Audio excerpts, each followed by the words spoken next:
everybody, welcome back. Today I am going to bring to you a review of all three of the Maybelline Great Lash mascaras that I have. Now there are 5 total varieties. There is the OG, big, lots of lashes, all 3 of those I have. Then they have clear, and then they have the curved brush one. I have tried all 5 of them, the clear and the curved. I didn't really like them, so I didn't really want to purchase them again. And the OG, which is this one, is one that I have used for probably 10 to 12 years of my life. It was the very first mascara that I ever used. It was the first mascara that I ever really even saw. I saw this in my mom's makeup bag, and I think still to this day, she probably still uses it in addition to the other ones that I've given her. So it has some staying power. And then the other 2 were completely new to me this time around, so I figured let's just test them out and see. I definitely wanted to try the original again because it's been a good like 5 or 6 years pretty much. I think so, since I last used it. And it was the only mascara that I used for that entire time. I never tried anything else. And then I really started getting into makeup. I branched out and I found better mascaras. So I wanted to circle back around and see, is it really as good as I remember it being? So before we jump right into the full reviews of these, as with pretty much all of my mascara reviews now, at the end of this video, you will see a picture of my naked eye, my eye with 2 coats of each of these mascaras on, and a close-up picture of the wand. And then after those, you will see a comparison with all 3 of the mascaras laid out next to each other. And then also one of my 2 favorite mascaras. One is drugstore, one is high-end, and then that way you can tell if I like my lashes to look that way with those mascaras. That's why I may or may not like the current mascara that I'm reviewing. I really wanted to match the tube here, but I don't have anything hot pink or lime green. So dusty salmon is what we have. Maybe I'll put up like a green background or something, but I guess you're seeing whatever I put up right now. So anywho, there are some universal truths amongst all of these mascaras. So they are all $5.99, and all of them except the clear one come in a couple colors. I always buy all of my mascaras in the darkest shade that I can get and non-waterproof. All of these I think do come in a waterproof version, and they do come in like brown to black. Now the OG and the big, both have the exact same formula. It is not like anything that I've really encountered lately. It is a very liquidy, inky kind of formula, and it's very shiny black. I will insert up close kind of like, you know, coming out of the tube, looking at the formula kind of video right here. That's probably what you're seeing right now. And it's a different kind of formula than I've dealt with lately. It is creamy, but it's more on the liquidy side of creamy as opposed to being thicker. It does dry extremely quickly, which means that you do have to work very fast with it. I like to have some time to really finesse my lashes and make them look as good as possible, but this does dry so quickly that it is a little bit hard to accomplish that. You do have to go in with one coat and immediately go back to the same eye for the second coat before it fully dries. You can't go from one eye to the next. All of these mascaras, I don't feel like they gave me a good one coat lash look. I do love a really good one coat mascara, especially whenever it can make my lashes look more natural, but just naturally awesome, which they are not. But these I don't feel like accomplished it. I would never wear any of these as just a one coat mascara. You will see pictures of one coat as I'm talking about each of them individually, but that's something with all of them as well. Showing you the OG, let's look at the wand as it comes out of the tube. All of these do have a regular traditional bristly brush instead of a silicone brush. So here it is. It is kind of a small brush. You can tell it's not really as big as my eye or anything. And the little bristles in here are evenly spaced apart, and none of them are like interlocking. So there's not a whole lot of grip going onto each lash as you comb through it, which I do feel like helps, but I don't always need a brush like that. But for me, this one, I didn't love the way that it put on the mascara. And it was the first of the 3 that I had tried out, so I was kind of a little bit disappointed. And I remembered that the wand was like this, but I didn't remember the formula being this like kind of liquid-ish. If you are someone that has been using this mascara for years and years, let me know, was the formula always like this? Because in my mind, it was a lot creamier and thicker before, but maybe I'm just like completely distorting that. I don't know. So you let me know down below if you have been using this forever, if it's just always been like this. I feel like with this one, toward the outer half of my lashes, it did give a decent amount of like separation, plenty of volume, you know, if that's what you're going for. I did get some length, not as much as I would really love, but I feel like for me, the wand on this one, the inner part of my lashes got a little bit clumped up very easily. So I didn't love that look on it. So for me, this was not my favorite of the 3, but I will say it was the number 2. It wasn't the worst.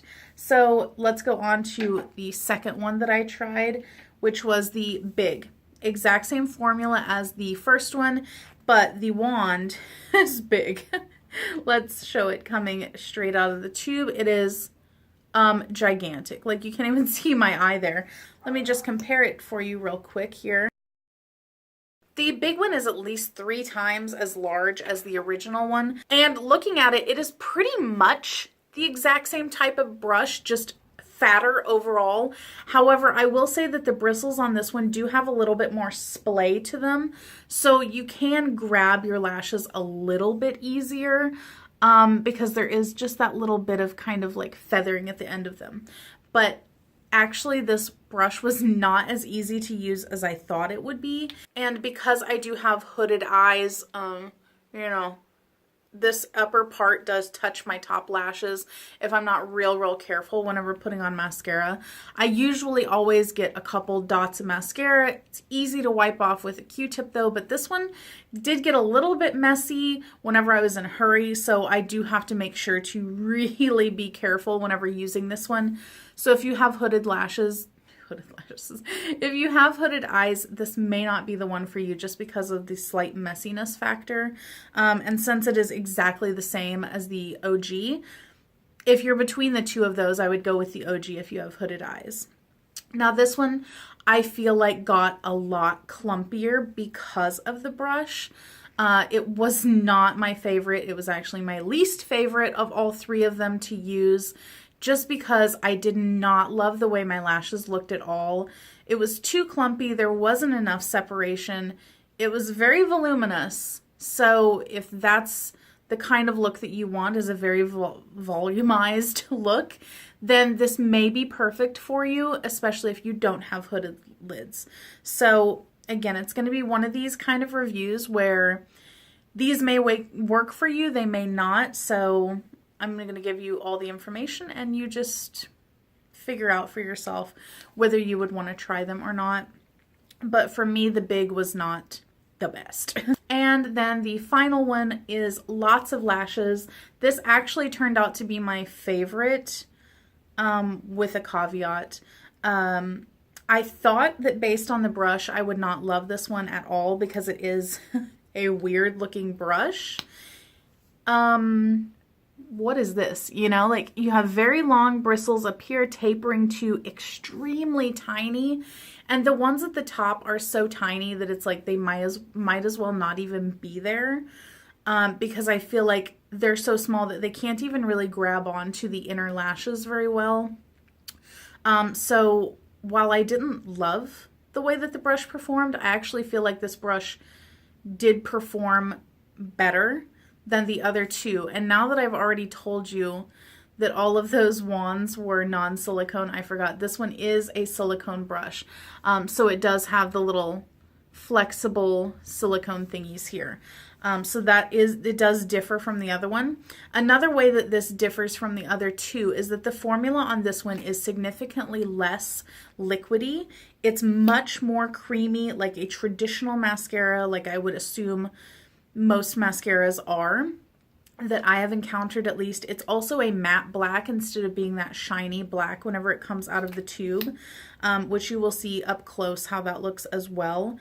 But the formula definitely different, and I think that for me this formula performed better than the other than the other one formula that's in the two other varieties, because it gave me a little bit more time to work through my lashes. It did not dry quite as quickly. It did dry kind of fast, but not as fast as the other two. And because of the wand on this, I was able to get a decent amount of separation on the outer lashes, and I was able to pull through some length as well. So I did like that. None of these flaked also, so that's a good thing for all of them. And if I had to choose, it would be the Lots of Lashes for me. It would be the one that I would go with, but for my taste, I don't think that I would repurchase any of these, which is kind of sad because I used the OG so long. But, you know, I think my lashes have changed over the years and my lash tastes have changed. And that happens, you know. So while I loved it while it lasted, I just don't love it anymore. It's not the right mascara for me. The Lots of Lashes is a bit better. But just for the inconvenience of the wand itself, like I don't love that I can't get into the inner lashes as easy as I would like. And trying to use this one, especially on the bottom lashes, is really hard because of the way that the wand is. I didn't love any of these on the bottom lashes anyway, but this one was especially hard to use just because of the layout of the brush. But there you go. None of these are really for me. I think when ranking them though, Lots of Lashes is best for me, followed by the original, and then in last place, the Big. But you guys let me know, have you tried any of the Great Lash mascaras? Did you love them? Did you hate them? Or is one of these your holy grail? Let me know, and I hope that you guys enjoyed this review. I will just go ahead and tell you that what is coming up next, I'm going to film it right after this, is the Wispies by Ardell mascara review.